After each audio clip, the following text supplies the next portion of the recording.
Kama alivyotoka kusema mheshimiwa, kuna taasisi ambayo ipo kwenye ofisi yake inaitwa Legal Women and Children Support. Sisi tunajihusisha sana tunajihusisha sana na wakina mama au wanawake, lakini pamoja na kuwasapoti watoto. Kwa hiyo tupo hapa kama shirika. Kuna vitu tumekuja navyo ambavyo vitawasaidia nyie dada zetu ili muweze kujistiri kwenye maisha ya shule hapa,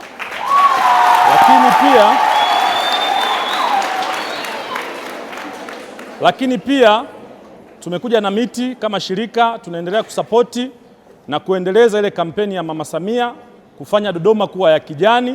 Kwa hiyo kuna miti tutaenda kupanda baada ya hapa. Kwa hiyo hilo zoezi nalo linaendelea.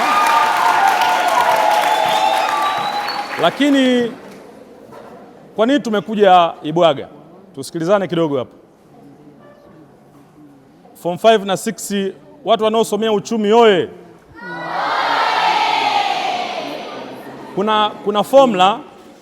Kuna formula mnaita scale of preference.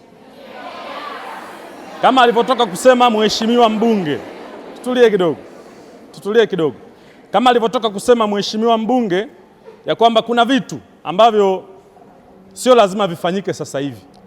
Yaani lazima wewe uone kwenye mahitaji yako kwamba ni jambo gani ni la lazima na la haraka, na ujue ni jambo gani ni la lazima ila sio la haraka. Tunaelewana? Yaani kuna vitu ni vya lazima na ni vya sasa hivi.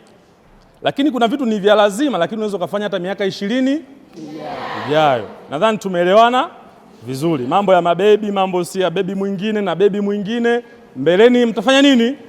Ni lazima mtafika. Lakini kwa sababu mmetufurahisha sana, sisi kama shirika tutawapatia kompyuta 2.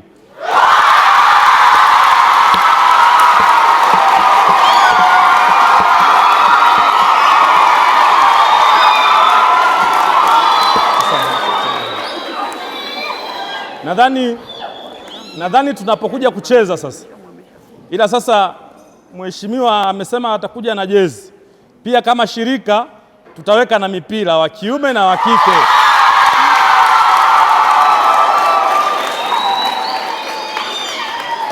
Baada ya kusema hayo, asanteni sana.